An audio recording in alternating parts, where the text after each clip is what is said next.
Depuis 2008, le tourne-disque et le vinyle ont connu un retour fulgurant sur le marché de la musique. Pourquoi ce regain soudain de popularité? La réponse qui revient le plus souvent est la qualité sonore qui en retourne. Moi-même, je suis friande du tourne-disque. Je trouve que le son est plus chaleureux. Mais serait-ce parce que tout le monde autour de moi vend les mérites de ce moyen de diffusion que moi aussi j'ai l'impression d'entendre une différence? Ou est-ce la nostalgie qui nous rattache à ce son familier? Pour ceux qui ont vécu durant les années d'omniprésence du tourne-disque, c'est une possibilité. Mais pour moi, né à une époque où le CD dominait déjà, j'en doute. Alors je vais faire le test.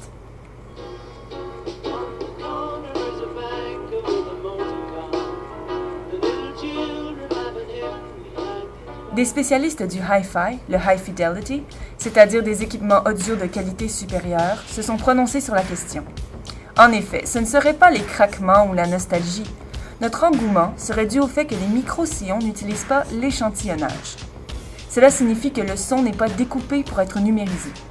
Un CD dispose d'une fréquence d'échantillonnage de 44,1 kHz, alors que le son d'une trompette grimpe au-delà de cette limite.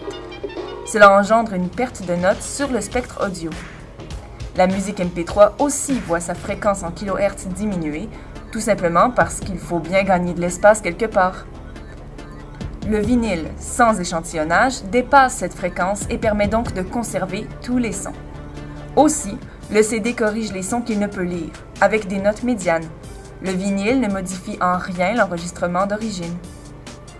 Cela étant dit, à moins d'être un véritable mélomane d'expérience ou spécialiste du hi-fi, y a-t-il une différence si évidente?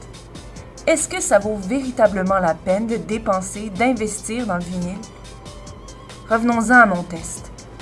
Il est à noter que mes résultats seront peut-être faussés par le fait que le tourne-disque que j'ai à ma disposition, un Crossley Cruiser, est de moindre qualité. Selon les experts, un tourne-disque de bonne qualité commence à environ 450 $. Le Cruiser coûte en moyenne une centaine de dollars.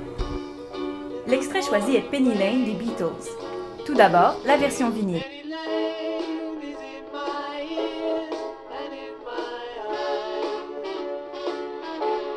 Très bien.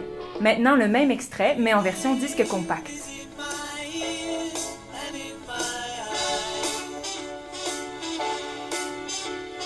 Ce qui est le plus frappant pour moi, ce n'est pas la différence de notes entre la trompette piccolo du vinyle versus celui du CD. Je crois que pour déceler ça, il faut avoir l'oreille absolue, ou du moins bien entraînée. Non, ce qui est le plus flagrant, c'est l'ambiance. C'est difficile à expliquer, mais le vinyle donne un effet plus enveloppant, plus doux. Le CD, quant à lui, donne un effet plus froid, un peu plus dur. On a plus l'impression d'être dans une petite boîte avec le CD. Dans les deux cas, le rendu reste intéressant, dépendamment de l'effet souhaité.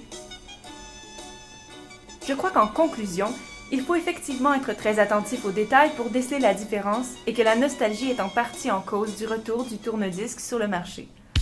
Le tout est d'opter pour une ambiance, et ce choix vous revient. Or, je crois que le disque noir vaut la peine d'être écouté, si ce n'est que pour l'effet de la couverture chaude, l'effet rassurant et réconfortant qu'il diffuse dans la pièce. Sur ce, bonne écoute!